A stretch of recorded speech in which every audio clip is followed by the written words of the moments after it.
नमस्कार दोस्तों, स्वागत है आपका स्टडी विथ बहादुर चैनल पर। आज हम 25 जुलाई 2025 के 16 सबसे महत्वपूर्ण सवालों का पूरा सेट लेकर आए हैं। इसमें 8 करंट अफेयर, 4 स्टडी जीके और 4 जनरल साइंस के सवाल होंगे। हर सवाल के साथ मिलेगा डिटेल आंसर एक्सप्लेनेशन, जैसे किसी संस्था या ऑर्गेनाइजेशन का नाम आने पर उसकी स्थापना और उसका हेडक्वार्टर, इसकी आदि जानकारी मिलेगी। और साथ में अगर आप एसएससी, रेलवे, बैंकिंग या किसी भी सरकारी परीक्षा की तैयारी कर रहे हैं तो ये वीडियो आपके लिए बहुत मददगार होगी। तो चलिए बिना देर किए शुरू करते हैं। आज का पहला सवाल,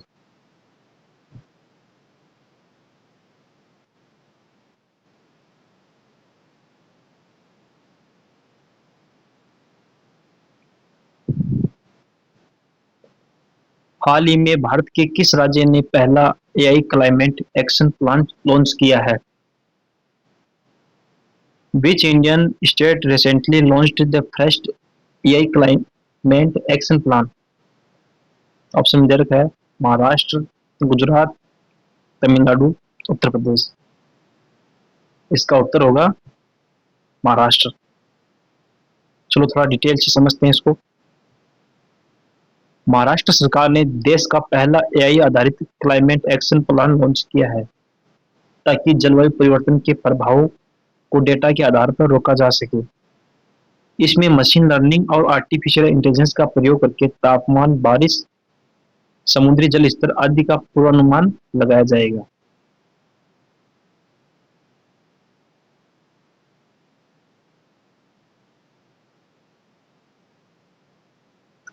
इंग्लिश मीडियम वाले बच्चे ध्यान दें।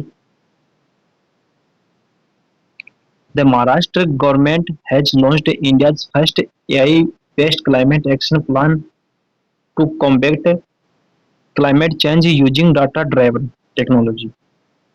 It will use artificial intelligence and machine learning to monitor temperature, rainfall, and sea level rise. और सिंपल तरीके से समझते हैं इसको। महाराष्ट्र की स्थापना कब हुई? 1 मई 1960 के अंदर। और महाराष्ट्र की राजधानी क्या है? मुंबई। और प्रेजेंट में इसके सीएम कौन है? एकनाथ शिंदे। और एआई की फुल फॉर्म क्या है? आर्टिफिशियल इंटेलिजेंस, कृत्रिम बुद्धिमत्ता। चलो चलते हैं नेक्स्ट क्वेश्चन पर।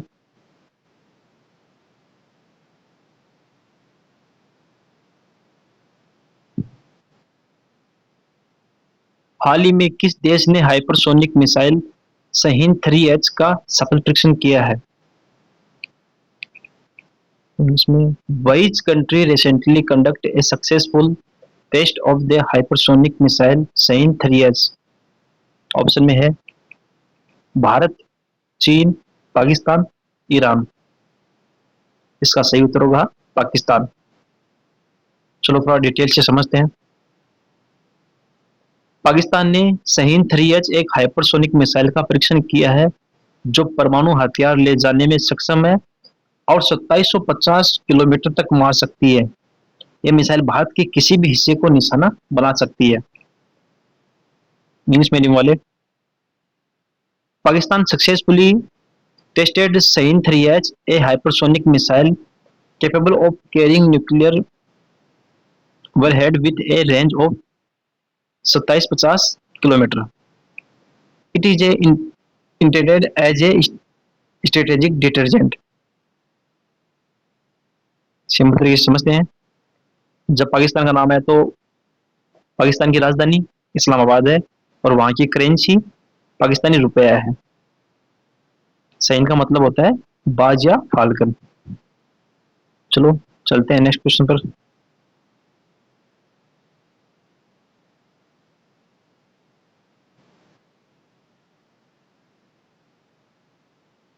क्वेश्चन नंबर 3 है, भारत ने हाल ही में किस देश के साथ ग्रीन हाइड्रोजन टास्क फोर्स स्थापित की है? India has recently set up A green hydrogen task force with which country? Option में है अमेरिका, जापान, जर्मनी, फ्रांस। इसका सही उत्तर होगा अमेरिका। थोड़ा डिटेल से समझते हैं। भारत और अमेरिका ने मिलकर ग्रीन हाइड्रोजन टास्क फोर्स बनाई है ताकि हाइड्रोजन गैस के पर्यावरण अनुकूल उत्पादन और उपयोग को बढ़ावा दिया जा सके। यह ग्रीन एनर्जी मिशन का हिस्सा है। इंग्लिश मीडियम वाले, India and the United State have jointly launched the green hydrogen task force to boost eco-friendly hydrogen production and its application. It is part of the broader clean energy mission. Simple तरीके से जब USA का नाम आया तो USA की राजधानी Washington DC है और वहाँ की मुद्रा का नाम है यूएस डॉलर। और हाइड्रोजन का फॉर्मूला का क्या है? H2। ग्रीन हाइड्रोजन पानी को इलेक्ट्रोलाइसिस करके रिन्यूएबल एनर्जी से तैयार किया जाता है। चलो चलते हैं नेक्स्ट क्वेश्चन पर। हाँ, बीच में एक महत्वपूर्ण सूचना, अगर आपको हमारे सवाल पसंद आ रहे हैं और क्लास आपको इंफॉर्मेटिव लग रही है तो वीडियो को साथ में लाइक और शेयर भी जरूर करें।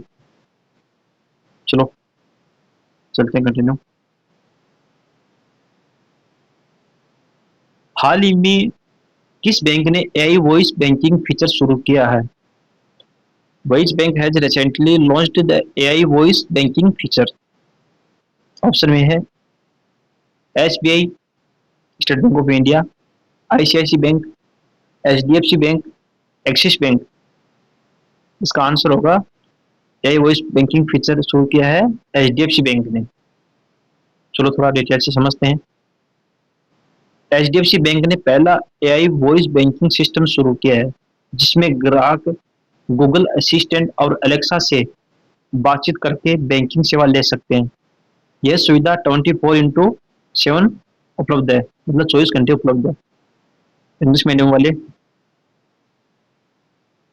HDFC Bank has launched India's first AI voice banking service, allowing users to interact with their accounts by Google Assistant and Alexa for 24/7 banking service. Simple तरीके से HDFC बैंक का फुल फॉर्म क्या है? Housing development finance corporation, और इसकी स्थापना 1994 के अंदर और इसका हेडक्वार्टर मुंबई के अंदर। ओके, चलो चलते हैं नेक्स्ट क्वेश्चन पर। किस भारतीय खिलाड़ी को लॉरेंस स्पोर्ट्स अवार्ड 2025 के लिए नॉमिनेट किया गया है? Which Indian player has been nominated for the Lawrence sports award 2025? इसमें ऑप्शन में दे रखा है नीरज चोपड़ा, पीवी सिंधु, विराट कोहली, हरमनप्रीत कौर। इसका आंसर होगा नीरज चोपड़ा। चलो थोड़ा समझते हैं इसके बारे में। नीरज चोपड़ा को उनके ओलंपिक और वर्ल्ड एथलेटिक्स चैंपियनशिप में प्रदर्शन के लिए लॉरेंस स्पोर्ट्स अवार्ड 2025 में नॉमिनेट किया गया है। इंग्लिश मीडियम वाले, Neeraj Chopra has been nominated for the Laureus sports award 2025 for his consistent performance in international athletics including Olympic and world championship gold. Simple तरीके से नीरज चोपड़ा है वो गोल्ड मेडलिस्ट है और उनका गेम है जेवलिन थ्रो।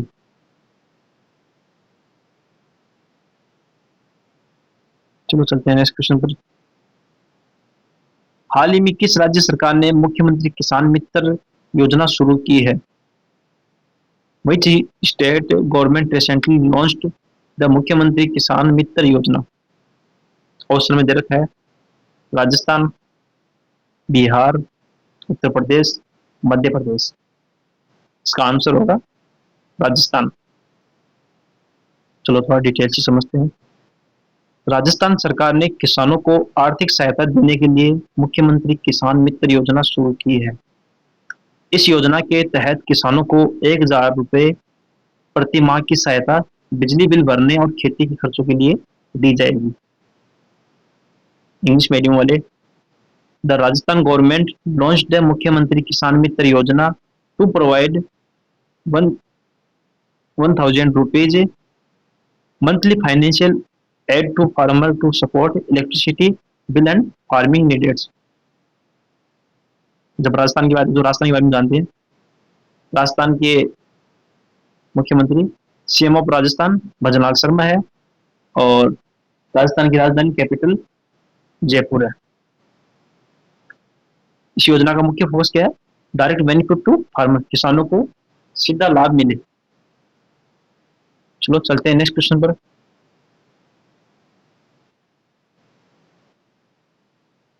हाल ही में कौन सा देश ब्रिक्स समूह में नया सदस्य बना है? Which country has recently become a new member of the BRICS group? Option में दे रखा है मिस्र,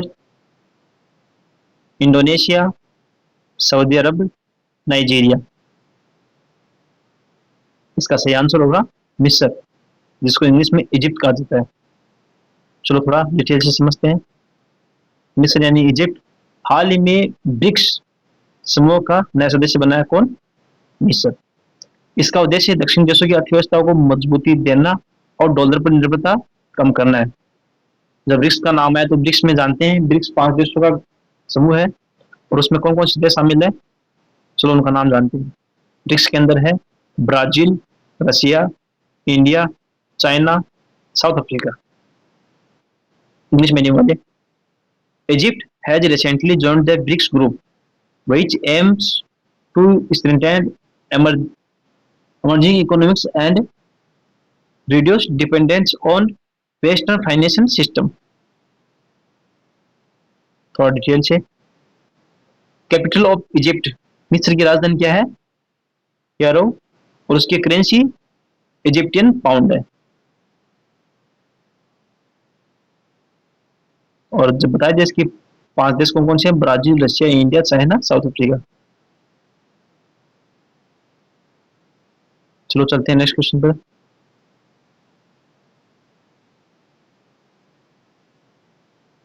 भारत के किस खिलाड़ी ने हाल ही में पेरिस डायमंड लीग 2025 में गोल्ड जीता? Which Indian athletes recently won gold at the Paris diamond league 2025? Option में दे रखा है अंशुल चौधरी, नीरज चोपड़ा, अजीत पाल, अविनाश साबले।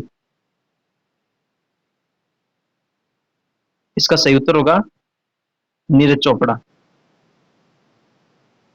थोड़ा डिटेल से समझते हैं इसको। नीरज चोपड़ा ने पेरिस डायमंड लीग 2025 में जेवलिन थ्रो में 88.67 मीटर थ्रो करके गोल्ड जीता। यह उनके डायमंड लीग सीरीज की तीसरी जीत है। इंग्लिश मीडियम वाले, Neeraj Chopra won the gold medal at the Paris Diamond League 2025 with a throw of 88.67 meter in javelin। It marks his third major win in the Diamond League series। Javelin throw का event हुआ है, Paris France में हुआ है। और France की राजधानी कौन सी है?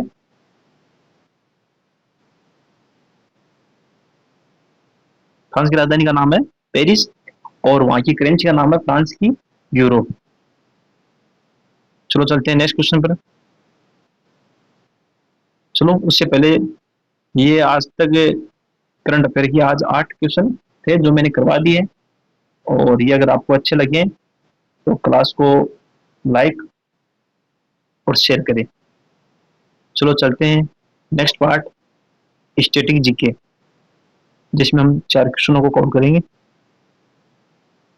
जो एग्जाम दृष्टि से बहुत इंपोर्टेंट क्वेश्चन है। चलो शुरू करते हैं। स्टैटिक जीके का पहला क्वेश्चन, भारत की पहली महिला आईपीएस अधिकारी कौन थी?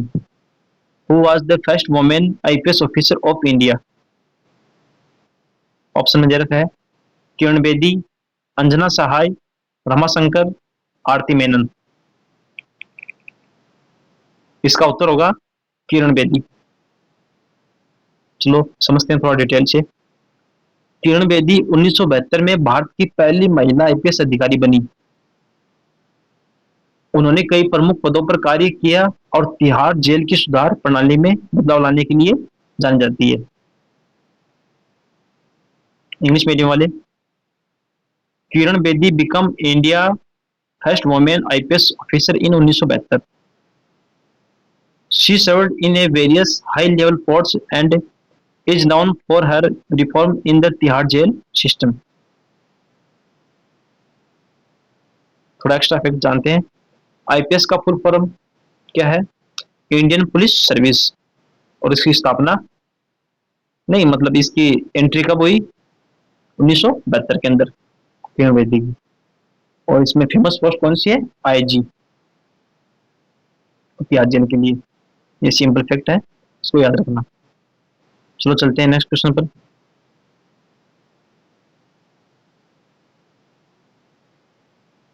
चोल वंश की राजधानी क्या थी?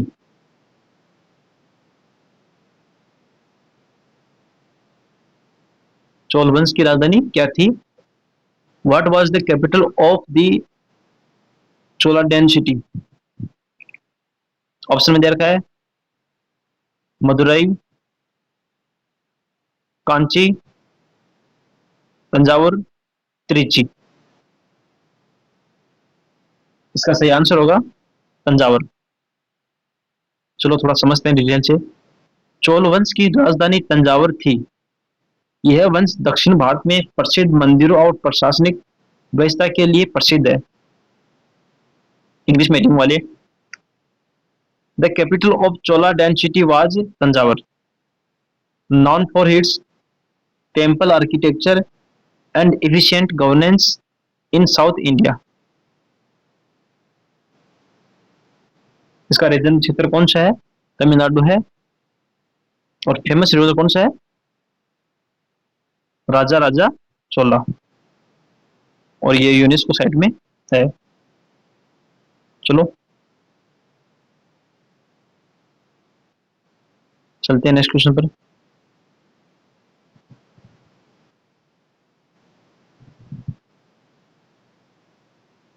विज्ञान भवन कहाँ स्थित है?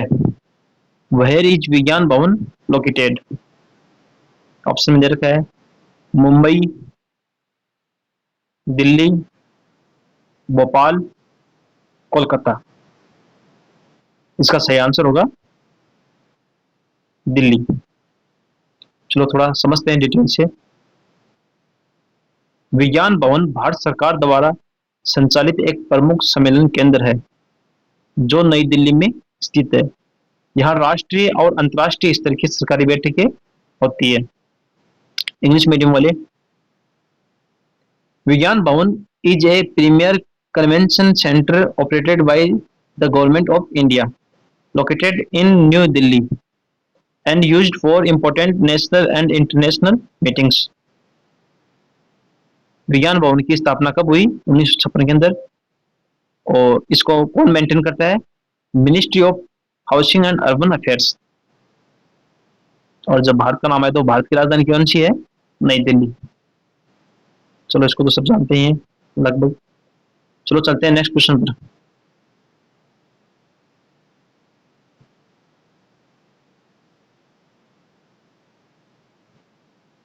गोल्डन क्वाड्रिलेटरल हाईवे योजना से कौन संबंधित है? Which of the following is related to the golden quadrilateral highway project? इसमें ऑप्शन में दे रखा है अटल बिहारी वाजपेयी, नरेंद्र मोदी, मनमोहन सिंह, राजीव गांधी। इसका सही आंसर होगा अटल बिहारी वाजपेयी। चलो समझते हैं क्या ये गोल्डन क्वाड्रिलेटरल हाईवे योजना। गोल्डन क्वाड्रिलेटरल योजना भारत के 4 प्रमुख महानगरों को जोड़ने के लिए अटल बिहारी वाजपेयी की सरकार द्वारा 2001 में शुरू की गई थी। और वो 4 प्रमुख महानगर कौन से हैं? दिल्ली, मुंबई, चेन्नई और कोलकाता। चलो इंग्लिश मीडियम वाले ध्यान दो। The golden quadrilateral project was launched under Atal Bihari Vajpayee government's in 2001 to connect Delhi, Mumbai, Chennai and Kolkata through a modern highway network. चलो, एनएचएआई का नाम आया तो जानते हैं इसकी full form, National Highway Authority of India. और इसकी लंबाई कितनी है प्रोजेक्ट की? 5,846 किलोमीटर। और ये कब लॉन्च हुआ? 2001 में। और किसकी सरकार में? अटल बिहारी वाजपेयी की सरकार में, याद रखना।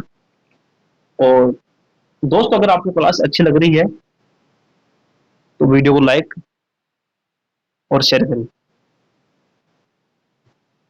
चलो चलते हैं नेक्स्ट क्वेश्चन पर। नेक्स्ट क्वेश्चन पार्ट आ गया जनरल साइंस का, और अपन जनरल साइंस के भी 4 क्वेश्चन लेके हैं जो एग्जाम की दृष्टि से बहुत इंपॉर्टेंट है। हमारा टारगेट ये है कि हम करंट अफेयर तो करवाए, साथ में स्टैटिक जीके का पार्ट भी आपका मजबूत होता चले, और स्टैटिक जीके के साथ में साइंस का पोर्शन भी आपका क्लियर होता चले, जिससे कि आने वाले अपकमिंग एग्जाम में आपका जीके का कोई भी क्वेश्चन गलत होने की संभावना न के बराबर हो। ठीक है दोस्तों, चलो चलते हैं आज के सवालों पर। जनरल साइंस का पहला सवाल है, मानव शरीर में सबसे बड़ी अंतःस्रावी ग्रंथि कौन सी है? Which is the largest endocrine gland in the human body? Option में दे रखा है पिट्यूटरी ग्रंथि, थायराइड ग्रंथि, अधिवृक्क ग्रंथि मतलब एड्रिनल ग्लैंड, अग्नाशय, पेनक्रियास। इसका आंसर होगा थायराइड ग्रंथि। थोड़ा डिटेल से समझते हैं इसको।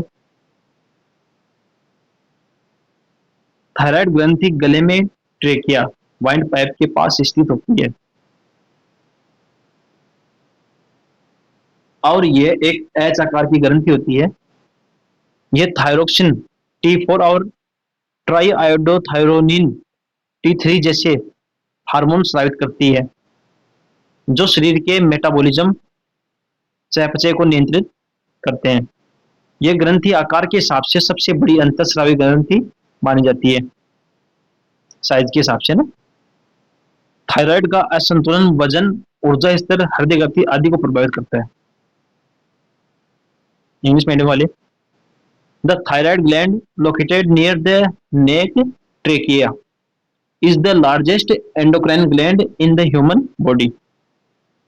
It secretes T3 and T4 hormones, which regulated metabolism, rate of energy. Metabolism किसमें कहते हैं? रेट ऑफ एनर्जी के अंदर यूज किया जाता है इसको। Thyroid imbalances can causes fatigue, weight issues और irregular heart rate।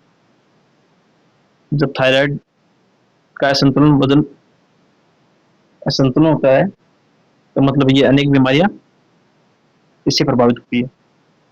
चलो चलते हैं नेक्स्ट क्वेश्चन पर। अच्छा, थोड़ा सिंपल तरीके से बता रखा है इसको।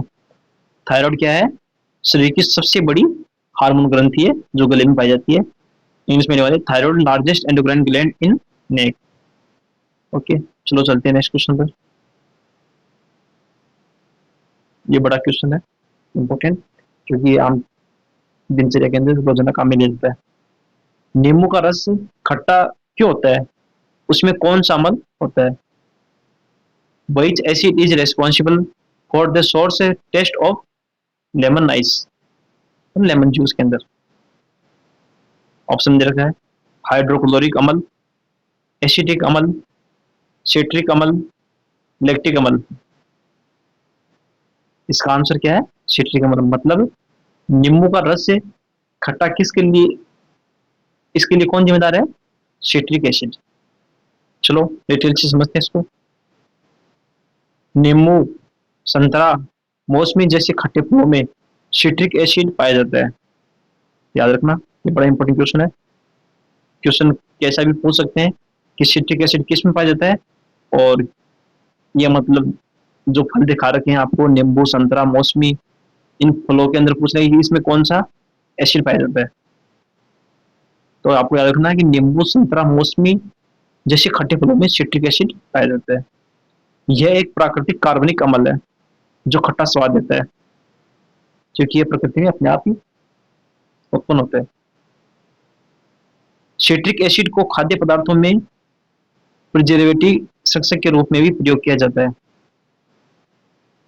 इंग्लिश मीडियम वाले, citric acid is a weak organic acid found in citrus fruit like lemon and orange.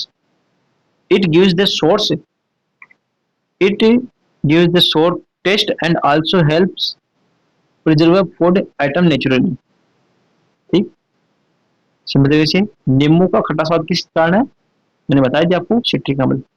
उसमें आने वाले सोर सोर टेस्ट फॉर ऑफ लेमन, खट्टा स्वाद किसके कारण, due to citric acid.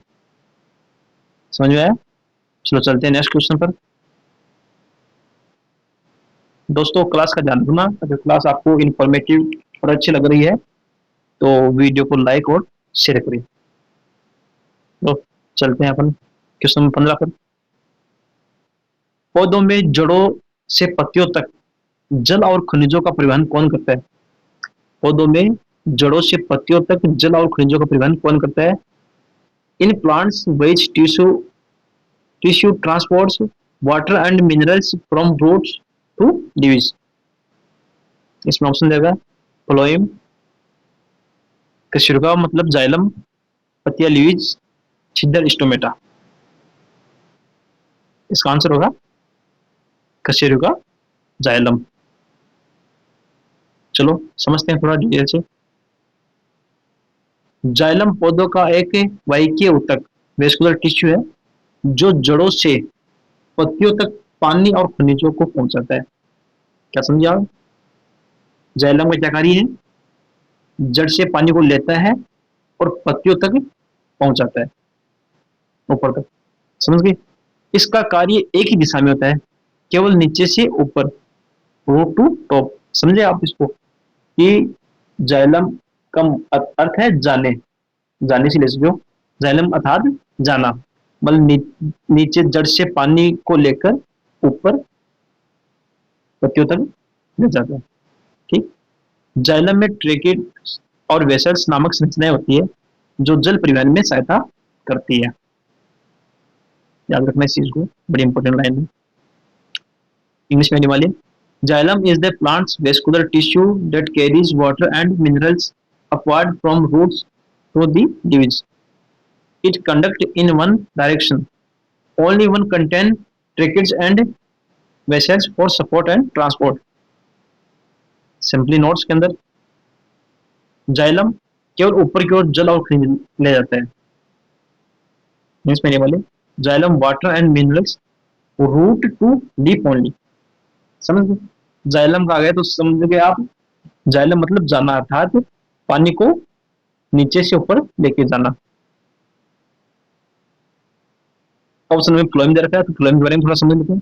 Phloem का क्या कार्य होता है? जब प्रकाश संश्लेषण के दौरान पत्तियों में खाना बनकर तैयार होता है, उस खाने को मतलब ग्लूकोज को पौधे के विभिन्न भागों तक पहुंचाने का जो कार्य होता है वो फ्लोएम का होता है। तो फ्लोएम का कार्य द्विदिशीय होता है, मतलब पत्तियों से जड़ तक नीचे की ओर और फिर नीचे से ऊपर की ओर पत्तियों तक। समझ गए आप? चलो चलते हैं नेक्स्ट क्वेश्चन पर। क्या समझे आप? फ्लोएम उसको एक सिंपल तरीके से समझ सकते हैं अपन। फ्लोएम अर्थात फ्लो करना, बहना, मतलब वो हर दिशा में बहेगा। क्या कहेंगे कि जो भोजन बना है, पत्तियों में बना है ग्लूकोज, वो पेड़ के हर भाग तक जाएगा। बट जाइलम का क्या कार्य होता है? जाइलम पानी और खनिज लवण को सिर्फ पत्तियों तक ले जाता है, जड़ से, एक ही दिशा में। समझ गए आप? क्योंकि ये एग्जाम की दृष्टि से बड़ा इंपॉर्टेंट क्वेश्चन है, इसलिए थोड़ा डिटेल से एक्सप्लेन किया इसको। चलते हैं नेक्स्ट क्वेश्चन पर।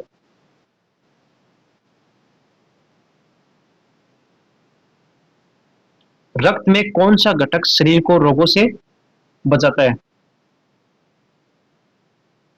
Which components of blood helps the body fight infections. Option में दे रखा है लाल रक्त कोशिकाएं आरबीसी, प्लेटलेट्स, श्वेत रक्त कोशिकाएं डब्ल्यूबीसी, प्लाज्मा। इसका आंसर होगा श्वेत रक्त कोशिकाएं डब्ल्यूसी। डब्ल्यूबीसी को थोड़ा डिटेल से समझते हैं इसको। ये शरीर से अपनी शरीर की रोगों से कैसे रक्षा करता है। डब्ल्यूबीसी को श्वेत रक्त कोशिकाएं या रक्षा कोशिकाएं डिफेंस सेल्स कहा जाता है, क्योंकि ये शरीर के प्रतिरक्षा तंत्र इम्यून सिस्टम का हिस्सा होती है और संक्रमण वायरस बैक्टीरिया से लड़ती है। इनके प्रकार होते हैं न्यूट्रोफिल्स, लिम्फोसाइट्स, मोनोसाइट्स, एटीसी, जिनका काम शरीर को रोगों से सुरक्षित रखना है। इंग्लिश मीडियम वाले white blood cells WBC are the immune defense cells of our body. They detect and destroy pathogens like bacteria, virus, and fungi to keep us healthy. WBC are larger in size but fewer in number compared to RBC. Simple तरीके से क्या कहते हैं इसको, WBC क्या होती है, शरीर का सुरक्षा गार्ड होता है, मतलब सिक्योरिटी गार्ड होता है। Okay, WBC immune warriors of the body. जब इसका नाम है तो थोड़ा जानते हैं। आरबीसी की फुल फॉर्म होती है रेड ब्लड कार्पल्स, और इसको बोलते हैं व्हाइट ब्लड कार्पल्स। प्लेटलेट्स का आएगा। चलो, और ये आज का जनरल साइंस का अंतिम क्वेश्चन था। थोड़ा समरी देख लीजिए इसका, साइंस के क्वेश्चन होगी। क्या समझे आप? क्वेश्चन में याद रखना सिंपल तरीके से, लार्जेस्ट एंडोक्राइन ग्लैंड मतलब सबसे बड़ी अंतःस्रावी ग्रंथि का नाम आ जाए तो थायराइड ग्रंथि, थायराइड ग्लैंड। सोर टेस्ट ऑफ लेमन मतलब नींबू का खट्टा स्वाद किसके कारण होता है, सिट्रिक एसिड के कारण। Okay, water transport in plants मतलब पेड़ के अंदर जल का सेवन तंत्र बोलो या जल को ले जाने लाने का कार्य कौन करता है, xylem. Infection fighter in blood खून के अंदर या रक्त के अंदर इन्फेक्शन से कौन लड़ाई करता है, WBC व्हाइट ब्लड सेल्स। चलो, ये आज का अपना अंतिम क्वेश्चन था। दोस्तों, ये था 25 जुलाई 2025 का पूरा 16 सवालों का सेट। उम्मीद है कि आपको ये वीडियो पसंद आया होगा। अगर ये मददगार रहा तो वीडियो को लाइक शेयर करें और साथ में स्टडी विद बहादुर चैनल को सब्सक्राइब करना न भूलें। कल हम 26 जुलाई 2025 के top current affairs, static GK और जनरल साइंस के सवालों के साथ फिर सुबह 6 बजे मिलेंगे। ओके, जय हिंद दोस्तों।